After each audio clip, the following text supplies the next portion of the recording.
Hello friends, welcome to blooming equity. आज हम लोग बात करने वाले हैं एक फंडामेंटली स्ट्रांग कंपनी के बारे में जो अपने 52 वीक हाई से 38.7% डाउन है। आगे बढ़ने से पहले मैं ये बता दूं कि ये वीडियो सिर्फ और सिर्फ एजुकेशनल पर्पस के लिए है और इसको कोई भी इन्वेस्टमेंट एडवाइस ना समझा जाए। तो आज जिस हम कंपनी की बात कर रहे हैं उस कंपनी का नाम है आरईसी लिमिटेड। ये अभी करंट मार्केट प्राइस इसका 398.25 रुपीज चल रहा है और आज इसने लगभग 0.6% डाउन होकर क्लोज किया है। तो अगर इसका लॉन्ग टर्म चार्ट हम देखें, 5 ईयर चार्ट देखें, तो ये कंसोलिडेशन जोन में दिख रहा है अभी हमको ये कंपनी। ठीक है, और ये कंपनी लगभग 2020 में 79 रुपीज पे ट्रेड कर रही थी, जो अभी लगभग 400 रुपीज के अराउंड ट्रेड कर रही है। मतलब इतने सालों में इस कंपनी ने 5 गुना रिटर्न दिया है अपने इन्वेस्टर्स को। और इसके बारे में अगर हम बिजनेस एनालाइज करें तो REC is a central public sector undertaking under the ministry of power involve in the financing projects in the complete power sector value chain from generation to distribution. ठीक है, और आरईसी का major services क्या offer करती है? Services for loan for generation project, power generation project के लिए loan offer करती है, लोन फॉर ट्रांसमिशन प्रोजेक्ट्स, ठीक है, लोन फॉर डिस्ट्रीब्यूशन प्रोजेक्ट्स, इसके लिए लोन देती है, और शॉर्ट टर्म लोन्स और मीडियम टर्म्स लोन्स भी ये प्रोवाइड करती है। ठीक है, और इंफ्रा फाइनेंस के लिए भी इसने लोन दिया है, जैसे कि पोर्ट वाटरवेज के लिए, स्टील इंफ्रा डेवलपर के लिए provides loan to metros, roads and highways. तो मेनली ये एक फाइनेंसिंग कंपनी है जो कि लोन प्रोवाइड करती है मेनली एनर्जी सेक्टर के लिए और इंफ्रा के लिए। मेनली इसका काम एनर्जी सेक्टर में है। आरईसी इस कंपनी को गवर्नमेंट ऑफ इंडिया की तरफ से सॉवरेन सपोर्ट है। REC is a nodal agency for implementation of various government of India schemes aimed at developing the country's power sector such as Deendayal Upadhyay Gram Jyoti Yojana और सौभाग्य योजना है। जैसे कि given the government support, the company has been able to raise funds at a competitive rates and has floated tax-free and 45 EC low-cost capital gain bond to raise fund, providing financial flexibility to the company. तो ये government का support होने के कारण ये company अपना fund raise competitive rate पे कर पाती है। अगर इसका आरईसी की जर्नी के बारे में बात करें तो 1969 में आरईसी ने अपना जर्नी बिगन किया as a power to develop power infrastructure in rural areas. 1998 में रजिस्टर्ड एज एनबीएफसी करना, एज ए एनबीएफसी रजिस्टर्ड हुई आरबीआई के साथ, और 2003 में इसको mandate prudent to financing all power segment. 2008 में इसको नवरत्न स्टेटस मिला है। 2010 में conferred IFC status by the RBI. 2017 में first Indian PSU to issue USD green bonds on London stock exchange, ये बहुत बड़ी बात थी। 2019 में as a nodal agency achieve 100% household electrification. 2021 में appointed as nodal agency for RDSS, और 2022 में इसको महारत्न का स्टेटस मिला है, the highest status for a PSU. 2023 में London largest green bond issuance of $750 million by South and Southeast Asian issuer, first post India's G20 presidency। और 2024 में इसको nodal appointed as a national program for implementing agency for PM Ghar Surya घर मुफ्त बिजली योजना के लिए इसको मैंडेट प्रोवाइड किया गया है। तो इसका आरईसी के जर्नी के बारे में हम देखें, बहुत ही पुरानी कंपनी है, 1969 से ये है, अभी तक काम कर रही है, और ये महारत्न पीएसयू कंपनी है। अगर इसकी की स्ट्रेंथ की बात करें तो महारत्न कंपनी है ये, diversified asset base and robust access to diversified funding sources है, occupies strategic position in the growth and development of power sector and major player in renewable energy segment and creation of India's green energy corridor. और healthy asset quality है इसका, strong fundamental and profitable business है, with stable margins leading to strong profitability, और highest domestic rating of triple A, international rating of BAA3 and BBB from Moody's and Fitch respectively, और nodal agency for major government of India power sector scheme such as Saubhagya, Deendayal Upadhyay Gram Jyoti Yojana etcetera, और experienced management team with solar expertise. अगर इसके share holder outlook के बारे में बात करें, अगर टॉप 10 शेयर होल्डर के बारे में देखें तो सबसे बड़ा शेयर होल्डर इसमें पावर एंड फाइनेंस कॉर्पोरेशन है, जिसने 52.63% शेयर है। LIC का भी शेयर है 1.27%, SBI है, HDFC है, वैनगार्ड है, टाटा AIG है, वैनगार्ड इमर्जिंग मार्केट स्टॉक है, गवर्नमेंट ऑफ सिंगापुर है, गवर्नमेंट पेंशन फंड ग्लोबल है, अब black rock emerging market fund. Top 10 share holder का टोटल 62% है, काफी हाई स्टेक रखे हैं टॉप 7 शेयर होल्डर्स। और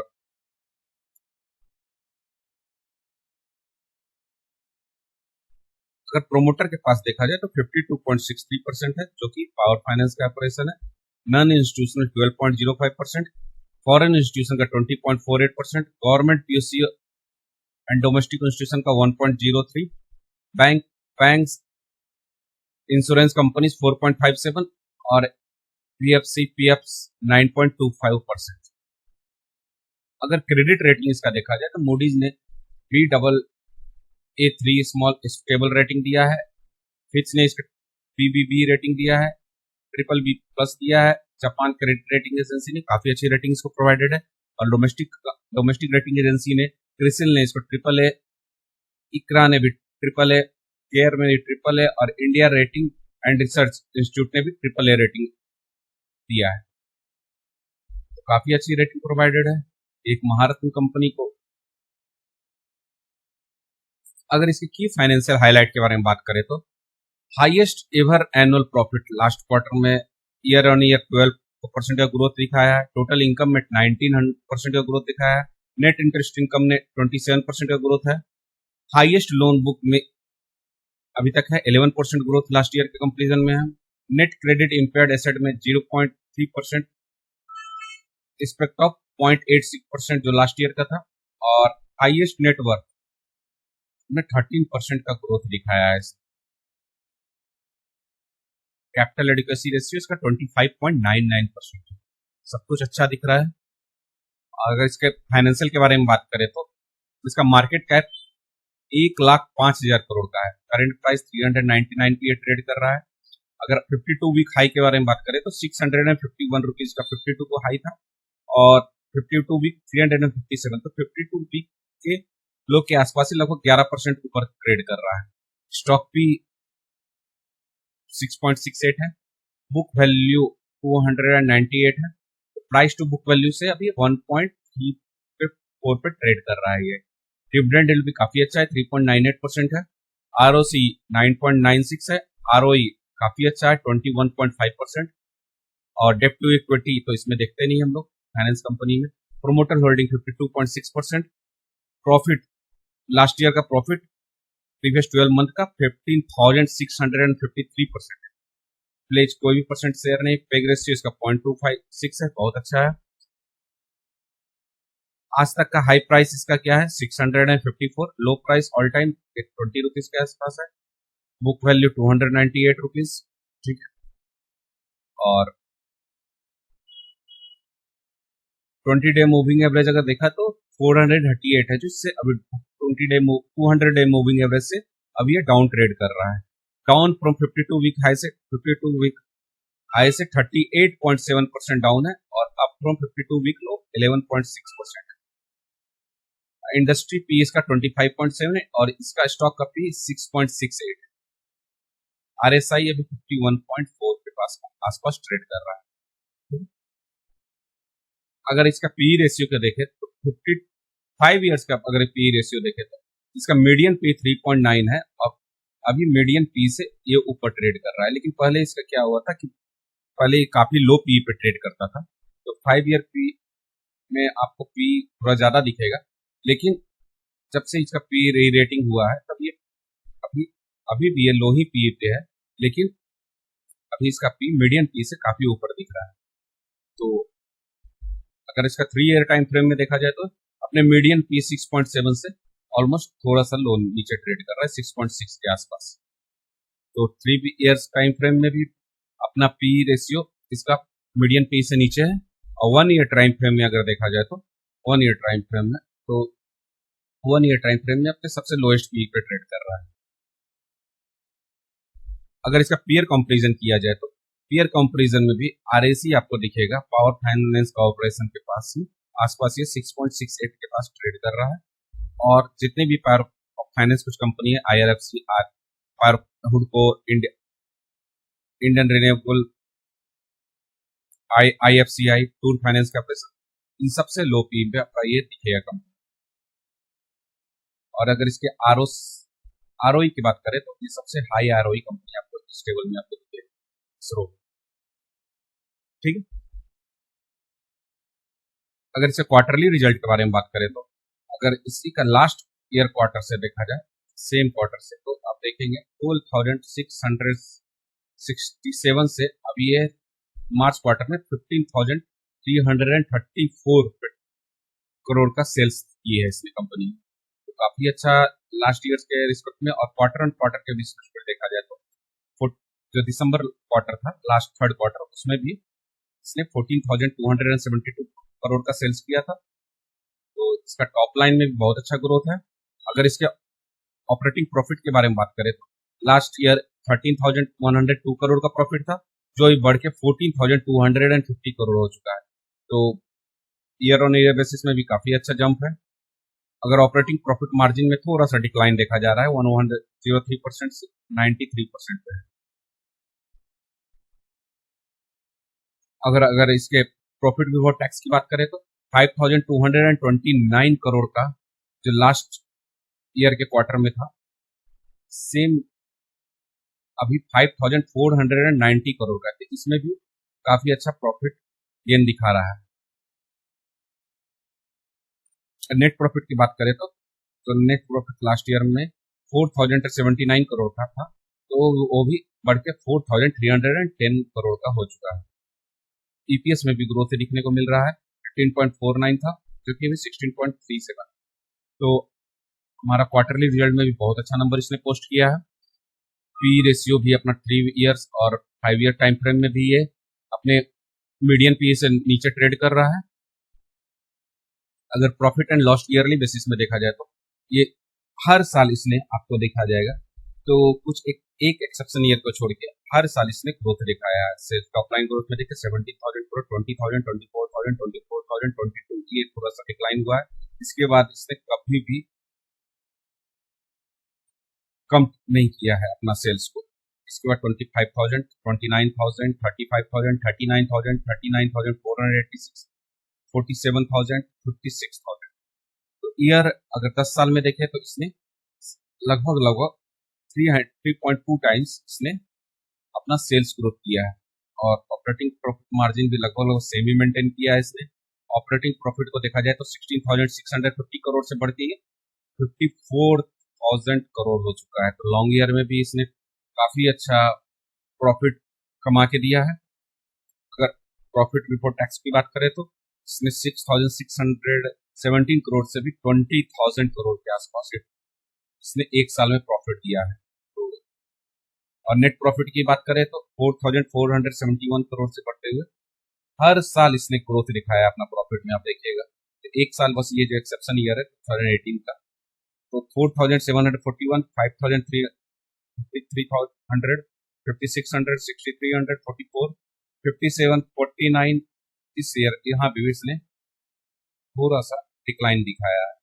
सेल्स में तो इसने ग्रो किया है, लेकिन एक्चुअली प्रॉफिट मार्जिन इसका कम गया था, इसके कारण इसने थोड़ा सा डिक्लाइन दिखाया था। लेकिन उसके बाद इसने नेक्स्ट ईयर ऑलमोस्ट प्रॉफिट को डबल कर लिया, और नेक्स्ट ईयर 10,000, 11,000, 14,000, 15,000।